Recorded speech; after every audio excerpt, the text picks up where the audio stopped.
Qu'est-ce donc que cette fonction prophétique? Elle a pour ministère de maintenir le standard des choses selon la pleine pensée de Dieu. Cela est donc nécessairement une réaction. Nous remarquons généralement que les prophètes se lèvent parce que Dieu réagit contre la dérive et la tournure que prennent les choses parmi son peuple.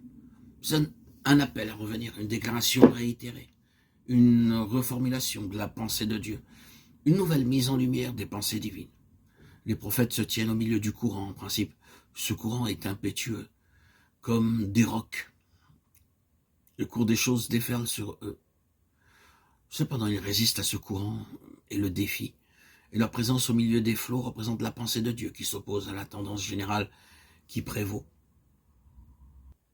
Dans l'Ancien Testament, le ministère du prophète était habituellement manifesté lorsque l'état des choses était mauvais ou tout était confus. Il y avait du mélange, c'était le chaos. Les choses étaient fausses et bien souvent, c'était bien pire que tout cela. Le ministère prophétique est lié au dessein de Dieu originel et accompli dans et par son peuple. Et quand vous avez dit cela, vous êtes allé au cœur même des choses. Nous le disons de nouveau, qu'est-ce que la fonction prophétique? À quoi est-elle rattachée? La réponse est toujours la même. Cette fonction est liée au plein dessein de Dieu dans son peuple et à travers son peuple.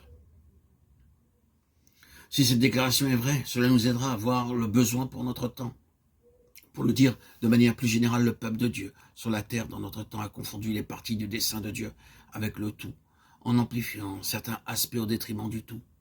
Les moyens, les méthodes, l'enthousiasme et le zèle introduisent la confusion par rapport à la pensée de Dieu, ne permettant pas de discerner que le dessein de Dieu doit être réalisé avec des moyens et des méthodes divines, et que la manière et les ressources sont tout aussi importantes que le dessein.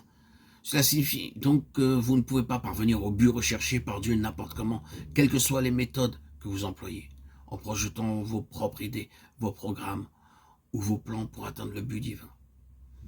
Dieu a ses manières d'agir et ses propres moyens pour parvenir à ses fins. Les pensées de Dieu concernent le moindre petit détail de son dessein, et vous ne pouvez pleinement réaliser le dessein de Dieu, sauf si le plus petit détail est conforme à la pensée de Dieu. Dieu aurait pu dire à Moïse, « Construis-moi un tabernacle, veux-tu? Je te donne tout ce qui te sera nécessaire. Tu sais ce que je désire. Va et construis-moi un tabernacle. » Moïse aurait pu avoir une idée de ce que Dieu voulait et aurait pu concevoir quelque chose pour Dieu selon sa pensée. Et cependant, nous savons que Dieu ne laissa l'initiative pour aucun détail, ni pour une simple cheville, ni pour un fil.